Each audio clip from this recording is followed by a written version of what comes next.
So I'm going to give a few minutes for people to come in, and then what I'll do is introduce you, and then we will get started on our discussion.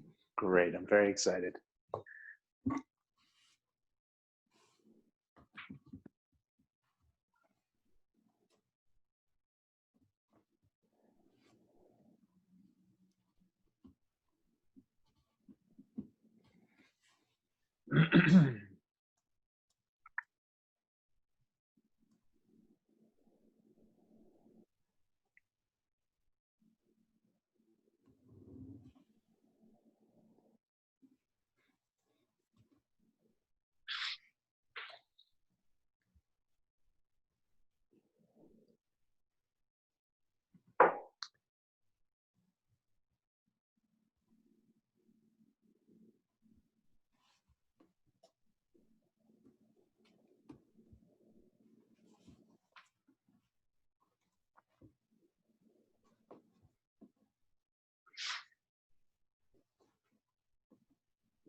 So we'll get started in about 1 more minute. No problem. What I found is that people tend to trickle in once we get started. I have found the same with my webinars too. Yeah. Yes. It's understandable. Absolutely. I'm very flexible, so no worries from my side.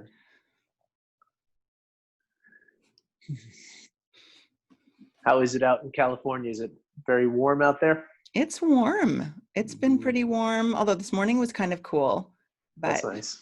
But it's been nice. Can't complain about the weather. Cool. Yeah. Yeah, definitely not.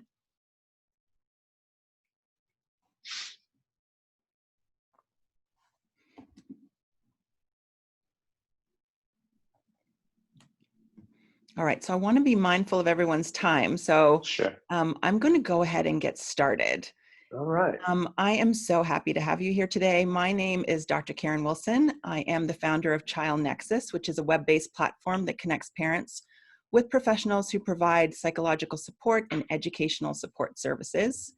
And we have had a series of Child Nexus Lives where we've invited individuals to come on and share their experiences and their expertise with parents, educators, and other professionals on a variety of topics. And I am so thrilled today to have with us, Art Burns, who's a mindful meditation teacher and a transformation coach. And he is going to tell us all about what that means. But I know that, Art, that you spent 19 years in the Madison Avenue advertising community before transitioning to the work that you are doing now. And I read your bio and it's quite fascinating. And I thought it would be great for you to kind of share your own story of how you came to do the work that you're doing now. Sure. Well, thank you. I'm glad to be here with you, Karen, Dr. Karen. Very excited. And just about 19 years of Mad Men 2000 edition, where basically stress was the lifeblood of our profession back then. And it really took a toll. I laugh about it now, but at the time it was no laughing matter. It really took a toll on my health, on my mental well-being, on my emotional well-being. And after, about 19 years, I finally, kind of I was lucky enough that a financial crash, kind of helped me out of the business, in which, so I had an opportunity now to kind of, follow what was more a passion for me, and also follow my health and my well-being.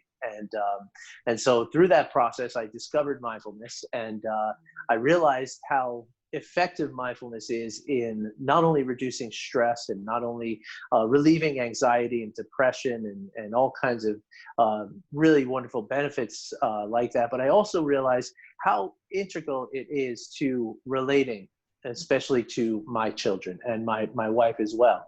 And yeah, it's been something that really, literally has saved my life in many, many different ways. Wonderful. Yeah. That is so great how you were able to come to that realization and then incorporate it into the work that you do. Yeah. And there's been such a great deal of research on mindfulness and meditation and how it enhances our ability to attend, to self-regulate, to manage stress. I wonder if you could tell us a little bit about kind of what mindfulness is for those who do not know, and then how do you incorporate it into the work that you do?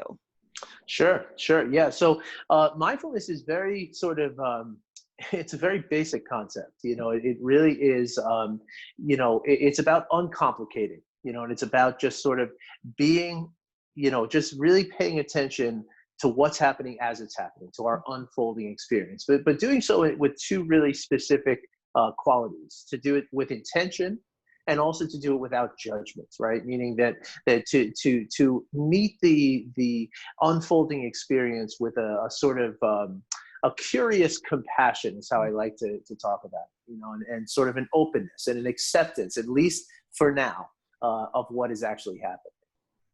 And so yeah, so the way I've sort of folded that into my work is, I work primarily with people who are dealing with stress and dealing with the adverse effects of stress, which is, physical, mental, and emotional.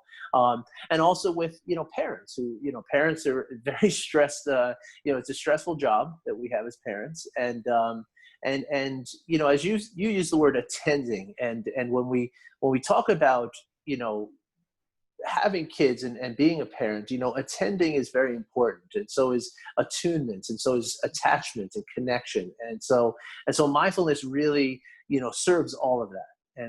And so I found that it's a very simple way to kind of to get into that sort of presence.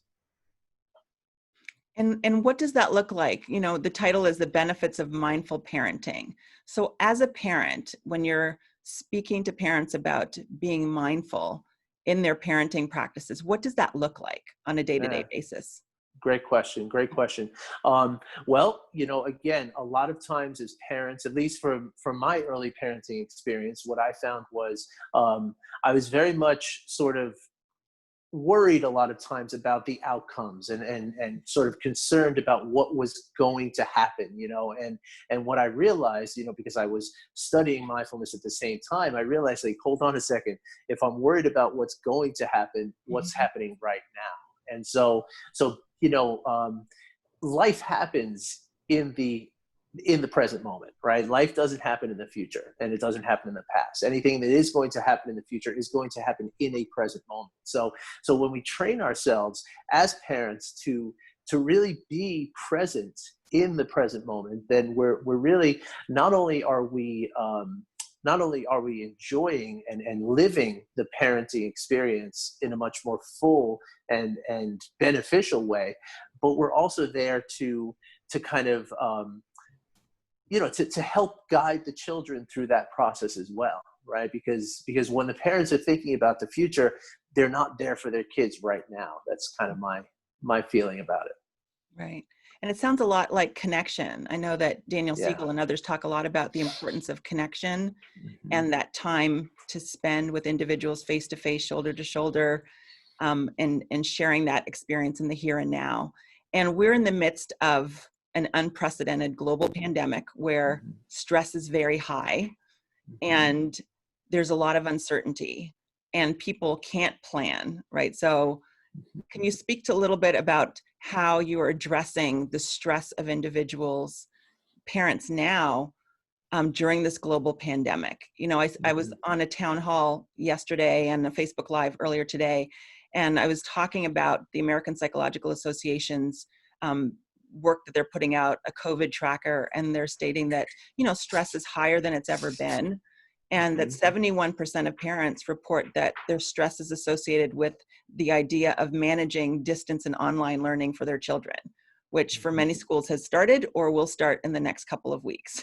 So do you have any strategies for parents in terms of managing the stress associated with that, the stress associated with the global pandemic? And I know that's a big question because mindfulness and, you know, one session can't cure it all, but what are some suggestions that you have for parents who are trying to manage a very stressful situation from a mindfulness perspective? Yeah, it's a great question, and it's really pertinent. Obviously, you know, under normal circumstances, it's reported that 77% of American adults experience chronic stress. So I can only imagine now that that's somewhere in the 90s, you know, percentile. And so,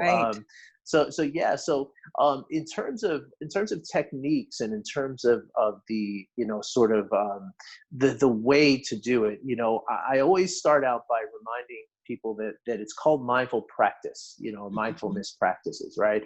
And so it's when we're experiencing the stress, and it's when we're experiencing the anxiety that causes the stress in our body, that we're unable to, you know, kind of remember to be present, right? And so a lot of what is involved with my work is, you know, kind of slow daily practices, you know, sort of slow and steady to instill habits, right? So that we're kind of, you know, our bodies are reminding us to get back into the present moment, as opposed to having to try to remember. Because as you just illustrated, I mean, we're worried about the online learning, we're worried about our own jobs, we're worried about, you know, when this is ever going to end, and there's so many things that are swirling around, and that is the thing. Those thoughts that create that stress is what pulls us from the present moment. So you can't sort of, I guess the short way of saying what I'm trying to say is that you can't rely on your mind to do it for you. It has to be an embodied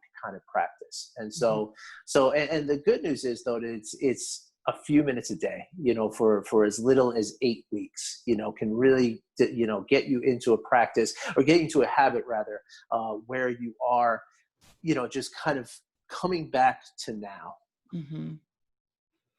And I'm trying to think about what that looks like. Is it something where, and I know people do it differently, is it somewhere that you have to be alone by yourself? Is this something that you can do as a family? Because I know pre-COVID, a lot of schools were adopting mindfulness training and mindfulness-based practices into their school day, where students would begin the school day with a mindfulness exercise. And so what would that look like? And does it matter where this happens? Because I know that there's silence, and there's quiet, and there's non-judgment, and there's also breathing involved. Can you speak a little bit about what that looks like? Sure, absolutely.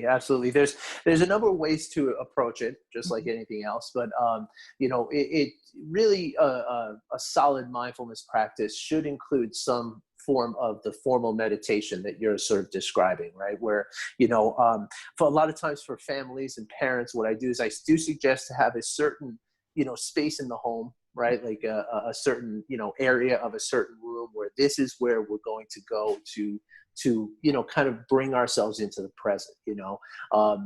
I find a lot of times in my work, I mean, I'm a big fan of teaching it to children in schools, but I find that in the family, you know, environment, it's best for parents, instead of trying to, you know, teach, which often becomes force the kids to practice mindfulness. It's more about kind of modeling it for them, you know. And I find that if we stop trying to teach it and we just do it and let the children see, and then also let them see the effects of it, that's often more sort of effective. But anyway, to your question, that the basic practice is, you know, really there's two ways to approach it. There's the formal meditation, and then there's informal practices. So in the formal meditation is very close to what you described. You go to a certain place. I'm a big fan of demystifying the whole meditation practice. Yes. So just sitting in a regular chair, you don't have to get into some lotus position that's really difficult. And, a lot of times that's what keeps people away from trying meditation. But the reality is that sitting just in a regular chair like I am now is perfectly meditative. So just sitting in a regular chair, feet flat on the floor, hands gently on your lap, closing your eyes, and just really focusing in on the breath. Now, a lot of times when we talk about breath, in terms of a practice, we think about breathing techniques or breathing exercises. And what mindfulness is more about just noticing the breath. So just breathing normally and just allowing the breath to come in and out of your body. A lot of times I will recommend that somebody takes a hand and places it on the abdomen, right? And so that they can sort of focus on the feeling of their hand, right? As opposed to focusing on the breath, because then what we tend to do is we tend to get into like this real heavy breathing, and that's not necessarily the awareness that we're looking for. So instead, just allowing your hand to place, gently on your belly, and just sort of, watching it rise and fall. And the thing that's going to always happen is that your mind is going to wander, right? That's how it works, right? That's how our minds work. And so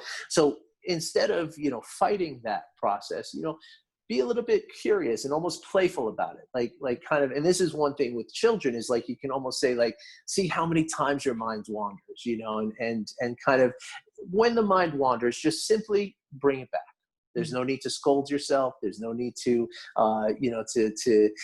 feel any kind of emotions about it. Just simply in a non-judging way, just bring your attention back. And the more often you do that, you're actually developing a strength. You're actually strengthening sort of the muscle of the mind, if you will. And so the more often that happens, the more it's sort of intuitive and easier to bring it back. And the more easily you're able to hold that focus. Right. And so that's the formal meditation. If I may, I would like to expand on what the informal meditation looks like. So, cool, thank you. Because when I start talking, please. No, that's exactly why I have you here today, so you can tell us about this. Cool.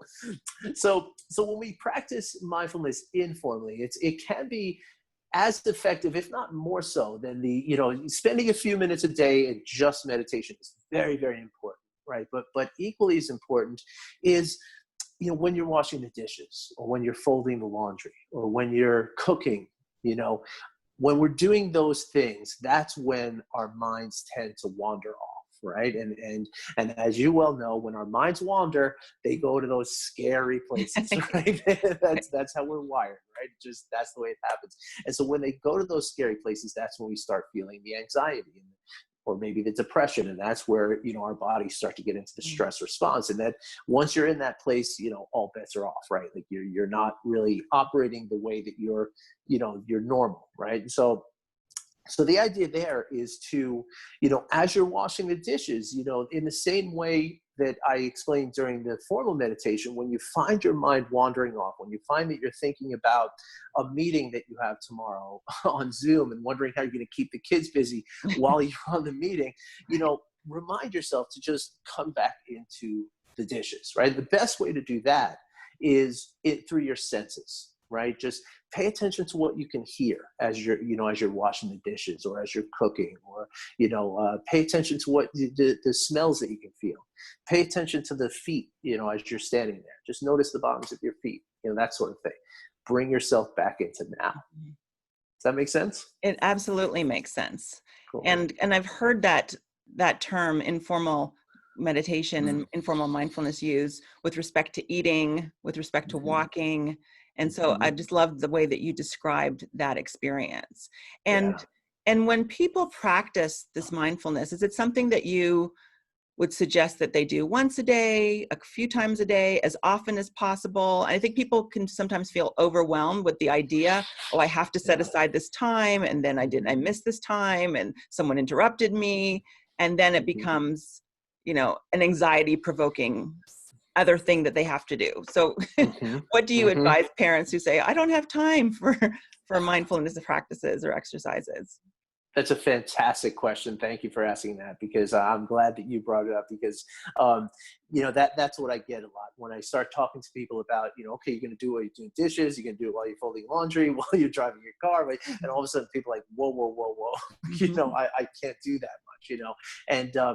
And so I like to describe it, or I like to sort of approach it as something that is, first of all, gradual. Mhm. So like this week, just one meal a day, while you're making breakfast every day, or even while you're brushing your teeth. A lot of times I use that one, because we all brush our teeth. It's first thing in the morning. We're alone. It's not anything extra to just pay attention to brushing your teeth, right? And then each week kind of add one more thing. And usually by the third or fourth week, you're no longer necessary to like actually specifically think about special tasks. You're actually doing it sort of all the time. It just becomes something that's sort of intuitive. You know, Another great technique that I like to use with my clients, a couple of weeks in, is what we'll do is we'll set a timer to go off, say, 4 times a day, right? And so the timer goes off on your phone, and what you do is you just spend a minute, maybe even 30 seconds, and just check in with your body. Just notice the sensations of your body. Notice are you sitting? Are you standing? Just notice your body. And then take a little bit of a look in your emotion. Am I happy? Am I worried? Am I unhappy? Am I, what is the emotion? And then finally take a look at your thoughts, and specifically notice whether your thoughts are based in the future or in the past. It's a very easy sort of thing to sort of determine, and that's something that gives you something to do, and again, it can last as much as little as a minute, as much as a couple of minutes, and doing that regularly a few times a day, along with maybe once or twice a day doing dishes, or washing brushing your teeth, making dinner. Once we add all these things together, plus 3 or 4 minutes in the morning, all of a sudden you realize that it's not that hard, and then it's Mhm.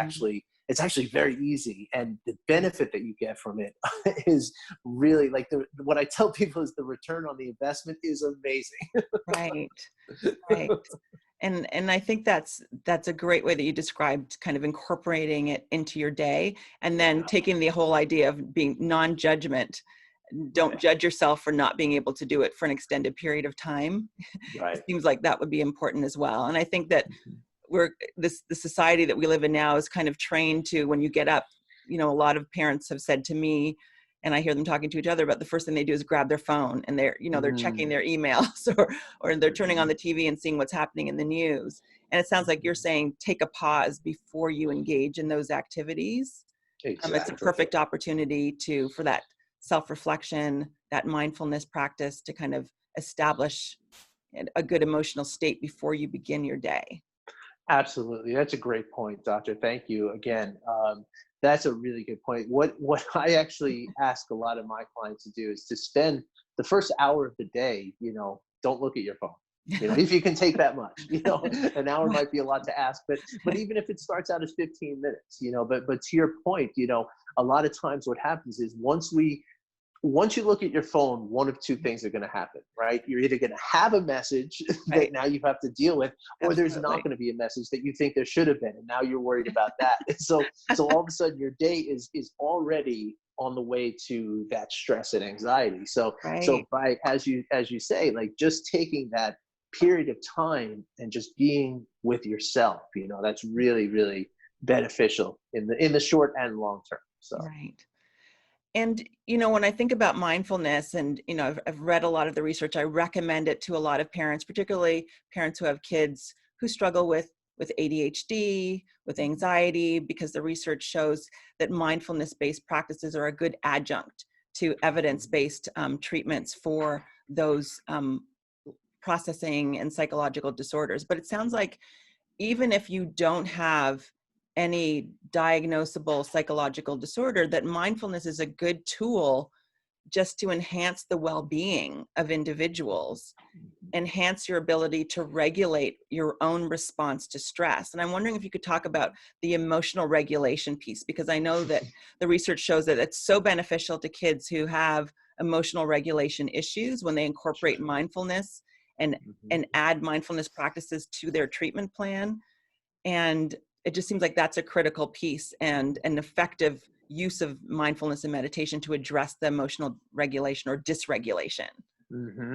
Hmm. Absolutely, absolutely. That's probably my favorite benefit to mindfulness, to be honest with you, for adults and children. I mean, Hmm. anytime, anytime in your life you find that you're regretting something, or you're kind of, upset with something that you've done, it's because you didn't regulate your emotions on some level. And so you're right. The what mindfulness essentially does, when we sort of, stop the flow of that, kind of racy thinking, and that sort of what they call monkey mind, where your mind's just jumping all over the place. When we allow ourselves to just be, and just really, be present in the moment and embody that presence, what happens is you actually put a little space in between the stimulus and the response, right? And that's where, as Viktor Frankl says, that's where our power is. That's everything right there, is that little space. And that's one of the things that is most beneficial about mindfulness. And that's where the ability to regulate the emotions, and the ability to kind of like just take that beat and make your decision of how you want to respond, as opposed to reacting. Because most of the time, again, when we find we're in, making a mistake or doing something we regret, we reacted, we didn't respond, right? And so that's kind of the point of mindfulness, and or at least one of the benefits of mindfulness. And the, to take that concept further, Hmm. as you're, I always like to use the image of a snow globe. This is my favorite illustration for how mindfulness works, right? When you shake up a snow globe, you can't see the little picture inside, right? But when you put that snow globe on a table, you just let it sit for a few minutes, the snow all settles down, and you can see this beautiful, colorful, rich picture very vividly, right? Well, the same thing is happening in our minds when we allow ourselves to just, not think about what's happening later or tomorrow or what happened yesterday. We just allow ourselves to be present right here, right now. The snow all settles in our mind, and in the place of that whole, distorted vision, is a vivid view of our emotions, right? And that's the entryway to emotional intelligence, right? And so Right. when you combine that process, or that quality, with that little space, that's all you need, right? Right. Now you can see where your emotions are going, and you can use that time to make the decision that's going to serve you, serve your children, let children serve themselves, let them sort of, self-regulate, and then self-advocate. And you know and that's the whole thing. Absolutely. Yeah. And it sounds like, one of the things you're doing is you're settling down your nervous system. We Hmm. know from research that breathing exercise alone just settles down the nervous system and calms Right. it down. And Right. when you're calm, you're better able to kind of access your thinking, right? And Exactly. make good decisions and Hmm. respond appropriately. So I love the idea of using mindfulness as a pause before Yeah. you react, and Yep. it gives you that time to do Yep. that. Yep. And I'd love for you to talk about some of the benefits of what would parents expect to see if they were to, employ some of these mindfulness practices in their daily lives. What would that look like? Because I know one of the things I often say to parents, and I share this with other professionals who work with families, is that it's really difficult to be an effective parent when you're dysregulated yourself. Hmm. Any parent who hasn't gotten enough sleep, or who is Hmm. stressed, or who's dealing with a stressful job situation, then comes home and has Hmm. to deal with, kids who may not be acting in the way that you would like them to, and you are dysregulated, and it makes it very Right. difficult for you to effectively parent. So Hmm. can you talk a little bit about the benefits Yeah. of mindful parenting, and in using some of these practices in your daily life? What would parents expect to see in their homes? What would that look like? Yeah. Absolutely. Absolutely. Well, first of all, you kind of uncovered one of my little secrets, like my little secret weapon, because, when I mentioned earlier that when we're meditating, I tell people to really place their hand on their abdomen, so that they're Mhm. really, focusing on that. What I'm kind of secretly, and in a little tricky way, doing is I'm getting them to breathe abdominally. right? Without saying breathe abdominally, and that alone is, as you say, that is going to, sort of instigate the parasympathetic nervous system and get Right. us to calm down and sort of, that's the first step, right? And so thank you for bringing that up. The the other, to answer your question a little more directly, though, Mhm. you know, yeah, you're right. When we are dysregulated, there's, first of all, yeah, you have very little hope of parenting from the place that, parenting from your own heart and from your own, instinct, right? Like that, like the reason we become parents is because we want to, be parents, right? But when we're dysregulated, a lot of times we're not parenting from that place in Mhm. our hearts and in our bodies, right? And so so that's the key, of course, to the first, the primary sort of focus is to get that regulation back, right? And to get ourselves back into the ability to be more calm in the face of these many challenges, especially these days, right? Like Right. you have back Zoom meetings, and you're juggling a lot of stuff, and then you finally get done with the day, you realize your kids have made a mess in the living room, or spilled cereal all over the kitchen. And it's easy to, like, in those moments, just kind of, maybe, say something or do something that you're not, Mhm.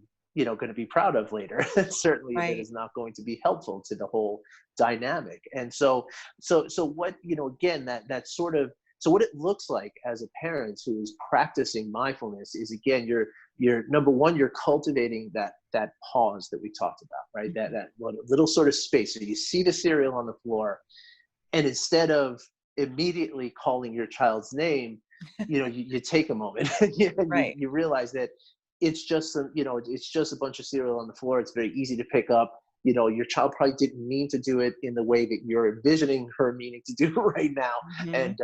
And it offers you a little bit of, again, that's where the sort of non-judging or compassionate curiosity comes in, and Mhm. the ability to just sort of, meet each moment that arises in that way with a little bit of understanding and a little bit of sort of openness, right? And again, a lot of times when I talk about this with people, they're like, what? That's not going to happen. And that's the thing. It's not here that it's happening. It's here that it's happening, right? Mhm. It's an embodied kind of, a habitual thing that happens, and it happens very, very quickly in the scope of things. Like, again, 6 to 8 weeks is all it takes to develop a very, very strong habit.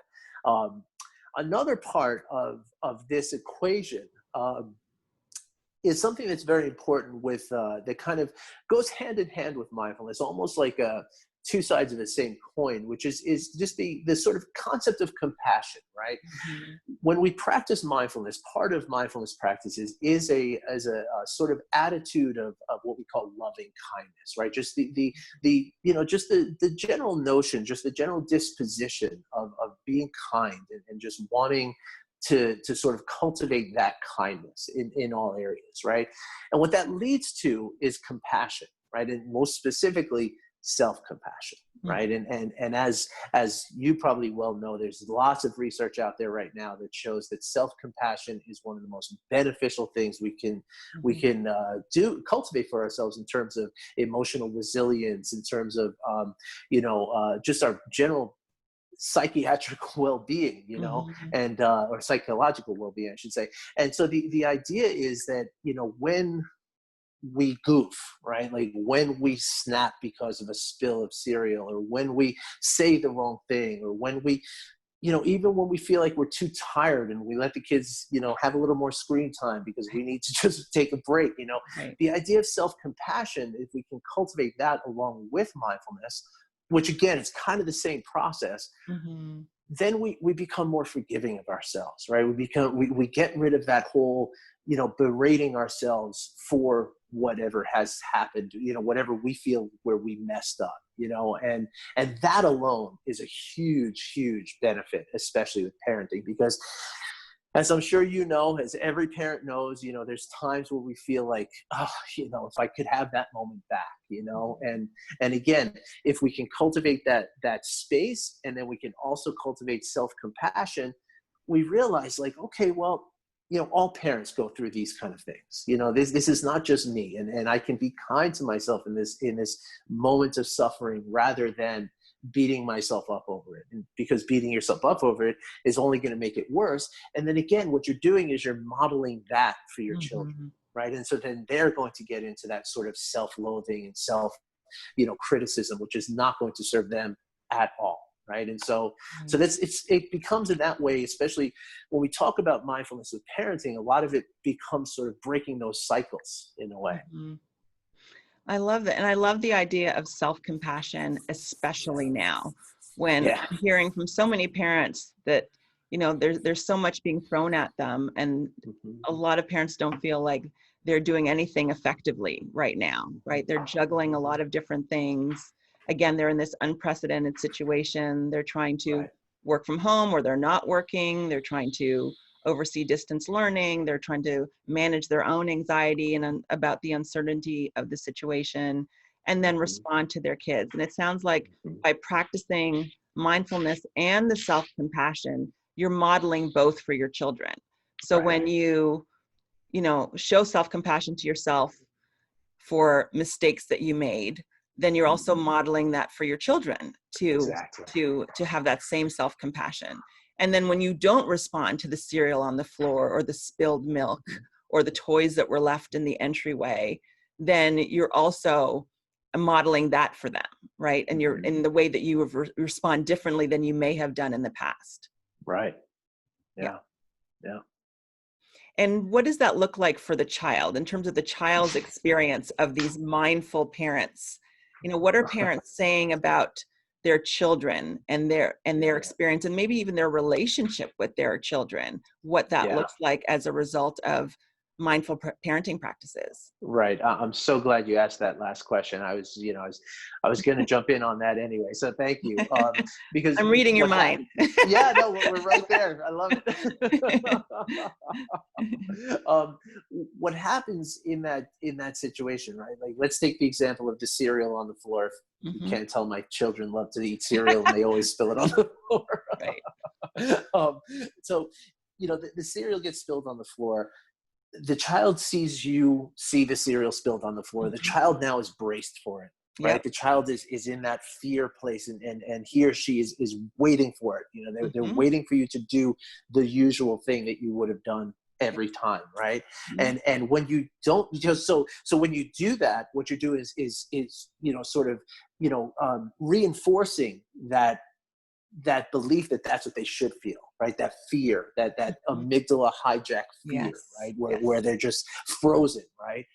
And so when you don't do that, right, what you're able to do then is you're able to free the child from that sort of that real fight or flight stress response, right? And that doesn't mean, of course, that you're not going to talk to the child about not spilling cereal and about maybe cleaning up after themselves. But what it does is it gives everybody the chance to be open and to have a conversation about it that will be constructive later on, right? So again, what it comes down to is, for me anyway, what it comes down to is a level of resilience and also of self-advocation. Right. So the when the children see you, get a little bit flared up, but then don't react to it, and instead come back before you deal with whatever it is, they're learning that as well. Right. And now they can self-advocate for themselves. And something else that I often talk about with families is that, whether it's that same place where you do your meditation, or it can sometimes just be like a certain chair in the home or a certain, area of the home, have a cool down area, and let the kids see you, right? Like let them see you say like, okay, I need a minute here. I need to go cool down, and let them see you do that, because then they're going to learn how to advocate for themselves that way as well, right? And find a time and a place where they can cool down as well. Right. And again, that speaks to the modeling of the response and the behavior that you want to see. So instead of screaming, at your child for spilling the cereal, what they're watching you kind of take a pause, take a deep breath, and then they get to see the difference in the way that you're responding to them. And it actually kind of preserves the loving relationship that you have with your child, Exactly. right? Exactly. Yeah, And exactly. and helps with that connection, and Hmm. again minimizes that fear response. And Right. because I think one of the things that kids do is they not only pick up on what it is that you say, they pay very close attention to your nonverbal cues, Hmm. right? And so Hmm. right now we're again in the midst of a global pandemic, and parents are either talking to each other about this situation, or they're Right. picking up a phone and they're having a facial, response to a text message, or a news alert, or something Hmm. that they've seen. And kids are paying attention to all of those nonverbal cues Yep. and wondering how you're going to react. What is wrong? Did something Hmm. happen? Hmm. And then you're also modeling again how you're responding to what it is that you're experiencing.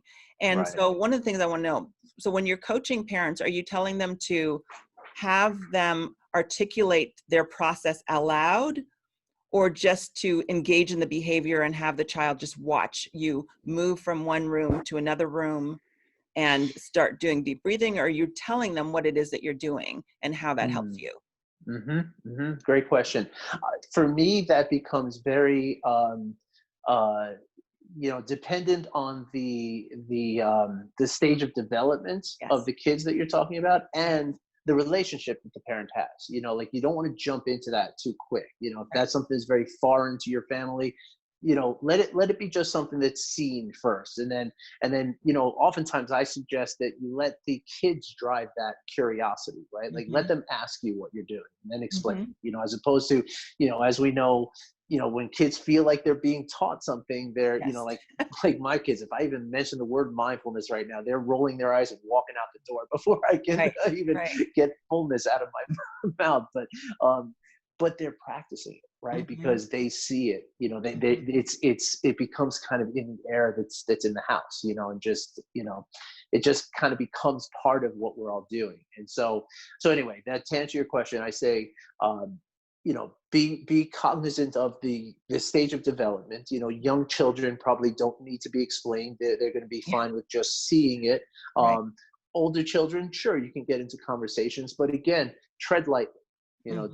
Don't make it like you're imposing something, because generally speaking, children reject that sort of thing. and uh, Right. and so you don't want to, that's only going to make it harder to kind of build a higher hill to climb, if you Right.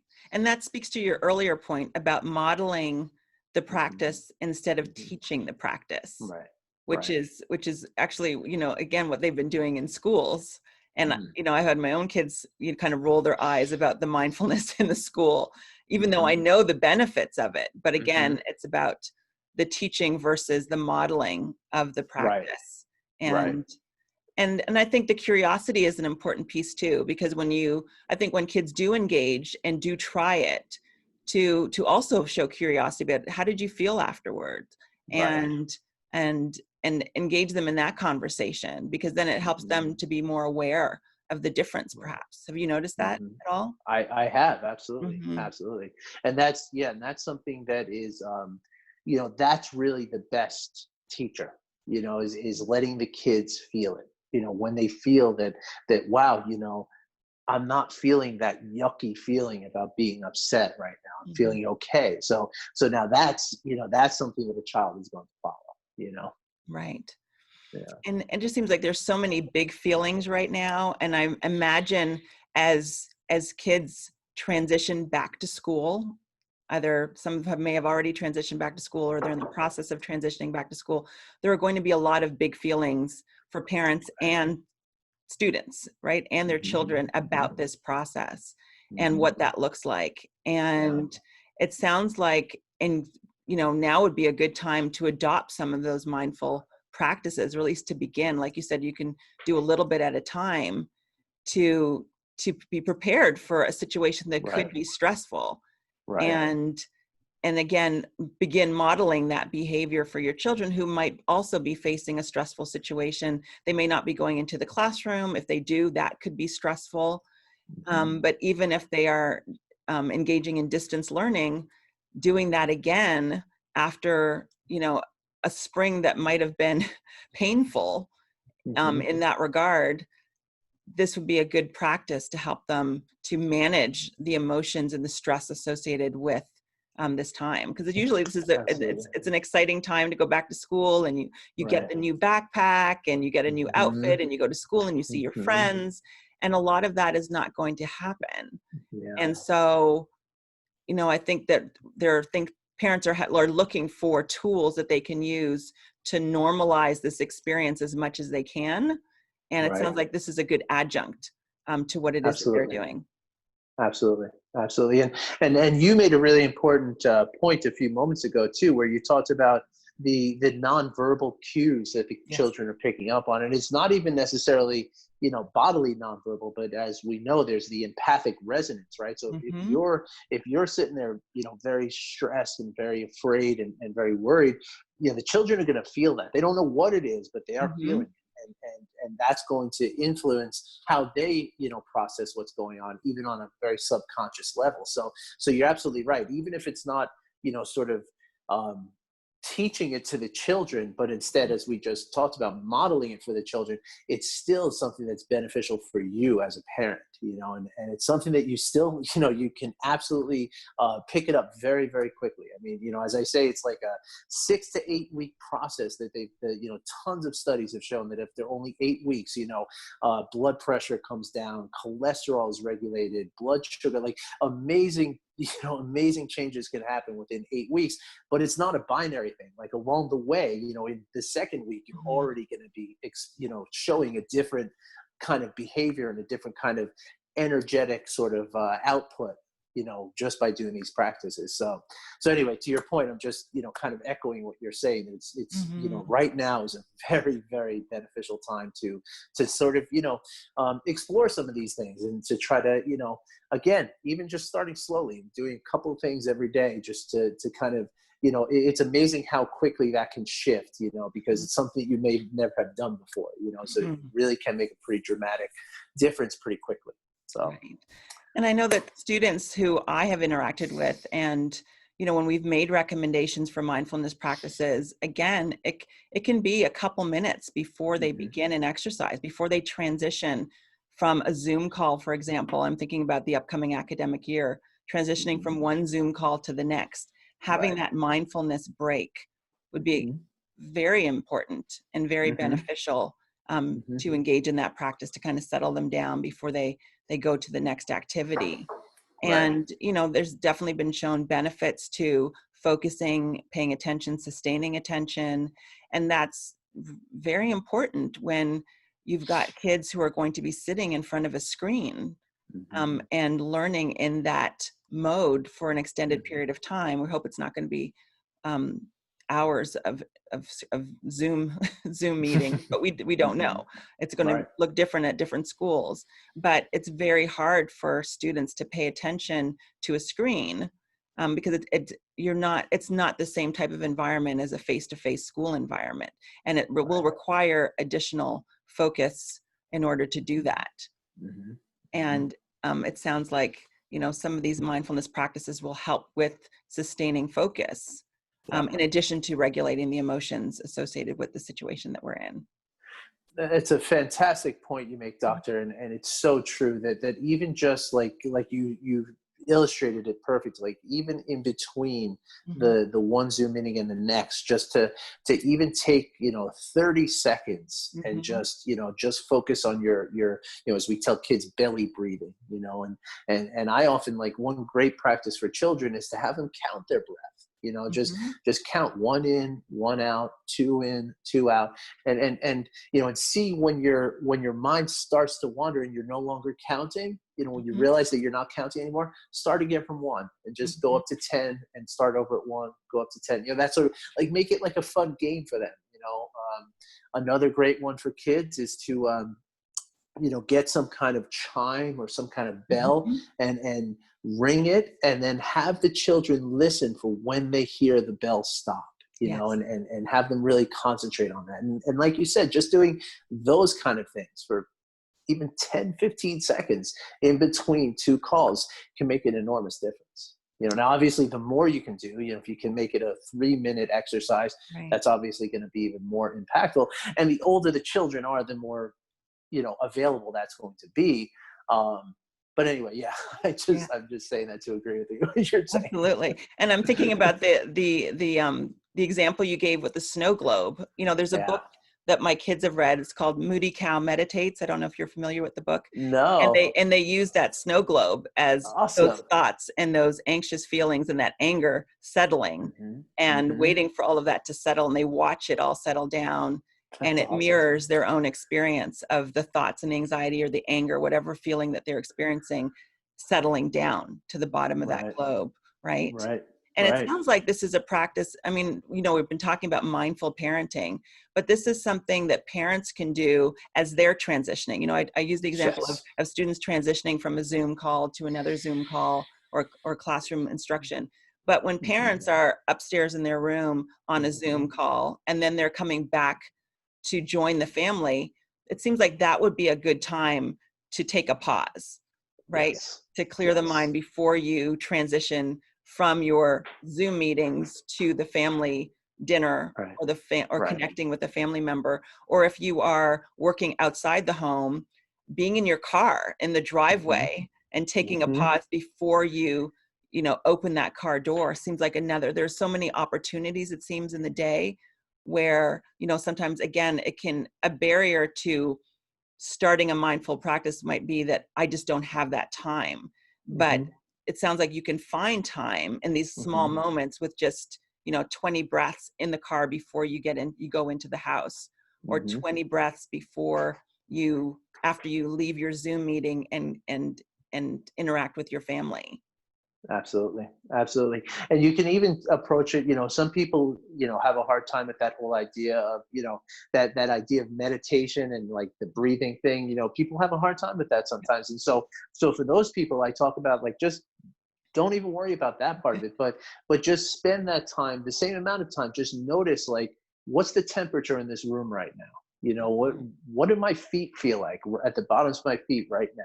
you know again, where are my thoughts? Am I thinking about the future? Am I thinking about the past? There's so many different ways that you can do that, to just sort of anchor and ground yourself into this present moment. Another great one that I talk about a lot is, when you're, like you said, coming home in your car, right, or going to a store in a car. Really great practice is, you know pay attention, like when you're opening the car door, like, what is the temperature inside your car, and what does it feel like when you're outside, and while you're walking from your car to wherever you're going, what do you hear while you're walking? Do you Mhm. hear your own footsteps? Do you hear birds? Do you hear lawnmowers? Do you hear other cars? Just notice it. And then when you go inside the next place, what does that temperature feel like? Mhm. Just simple things like that can make a huge difference, because what we don't do, we don't take the time to do that, right? We hang up the phone, we run to the kitchen, got to start dinner. We get out of a car, we just walk to the store or to the home and open the door and get going. But take that time, and like you said, it's the opportunities, to take that time to really just, again, dwell in that present moment, and you'd be surprised how effective that can be. Right. Yeah. And, you know, again, I talk about the research because there's just so much good research on mindfulness-based practices as a good adjunct to evidence-based interventions for people who are struggling with, psychological disorders like depression and ADHD and anxiety disorders. But again, it really, if you don't have a psychological disorder, it enhances your well-being and your Right. ability to be present, which enhances the relationship that you have with family members. Mm-hmm. And the other thing I like about mindfulness is that it is accessible to everyone. We're Right. having a great global, conversation about access to resources and access Mm-hmm. to services. And mindfulness is something that anyone can employ.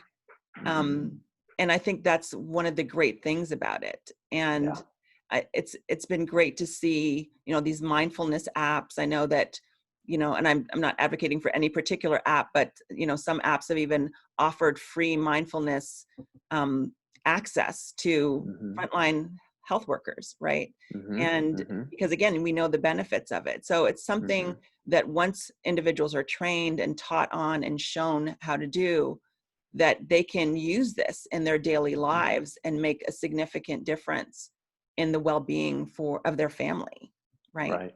Right. And Yeah. themselves. Yes, Yeah. absolutely. Yeah. Absolutely. Yeah. So we have just a couple more minutes, and this time has just flown by. I can't believe it's almost 6 o'clock already. But I don't know if anybody has any questions that they want to ask. And if not, then what I'll do is I'll just ask you for some key takeaways for parents who are, Sure. again, trying to navigate this situation, who maybe, have never done meditation or practice mindfulness techniques or want to get started on that. What do you recommend for them? Okay. Yeah, sure, sure.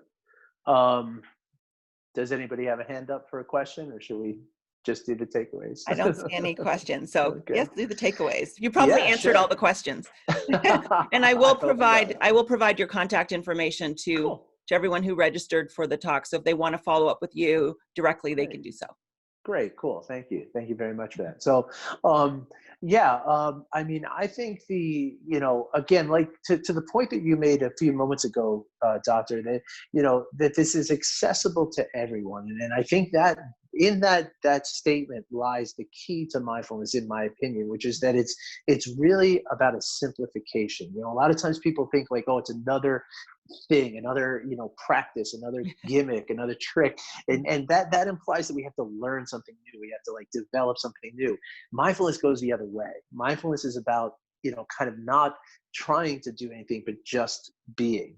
So again, there's lots of really great tricks, lots of really great ways in which to sort of instill this, and again, I can't express it enough how important it is, or how beneficial it is to have, especially as part of your morning routine, just like 3 minutes, Yeah. 3 minutes a day, just sitting there and focusing your attention on your breath. When your mind starts wandering off, just bring it back. And no matter how many times that happens, be grateful that it happens, because every time it happens, you're actually strengthening your ability to focus.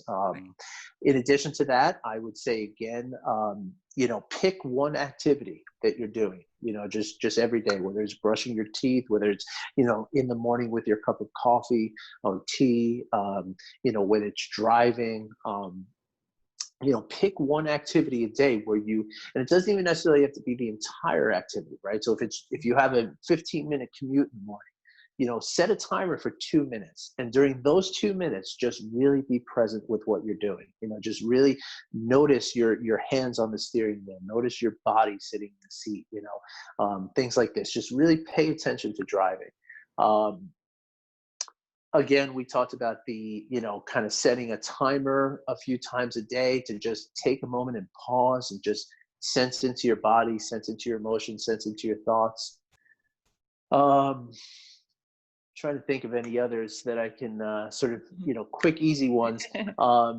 That's really just sort of scanning my my memory Oh, of that's files here. great. But yeah, I mean, those are the basic ones. And the only other thing I would encourage people is, just go ahead and give it a try. Just for, even, I say 3 minutes, but even 1 minute, just commit to doing that 1 minute a day, and you'd be amazed at how just that is going to create a shift. And once that shift happens, now it's like, now your body's going to want more. Right. And you're going to be sort of inspired to do more after Right. that. So Right. that's one of the main things I would say. That's great. That's Yeah. really fantastic. And I think that when you do that and you engage in that 1 minute, the 3 minute, you realize quite quickly how you feel afterward, and then Right. kind of a motivation to want to do that again. So, Exactly. okay. So I am so grateful to you for sharing your experiences and your expertise with us, and Thank hoping you. that it's going to benefit a lot of families who are trying to navigate a difficult situation. Yeah. And I think even before COVID, this was beneficial. And I think it's even more beneficial now as we're trying to, Hmm. again, navigate these uncertain times and anxiety and stress associated with it. So thank you so much for your Absolutely. time. And Thank again, I will you. share your contact information with others who might want to reach out to you and connect with you directly. Cool. And Cool. I look forward to seeing you on LinkedIn. Yeah, me too. Do I see that there's a couple of Oh, questions, I think? wait a second. Let me see. Oh, it just says thank you. Oh, Thank you. okay. And let me see the Q&A. Oh, any recommendations on how to try to focus on breathing and meditating when your four-year-old is trying to hang from your neck? I'm working on modeling meditating and mindfulness. I love that. Isadora, that's Because perfect. that is real Absolutely. life, right? That is real That's what life. Thank you day-to-day so experience much. is like. Yes.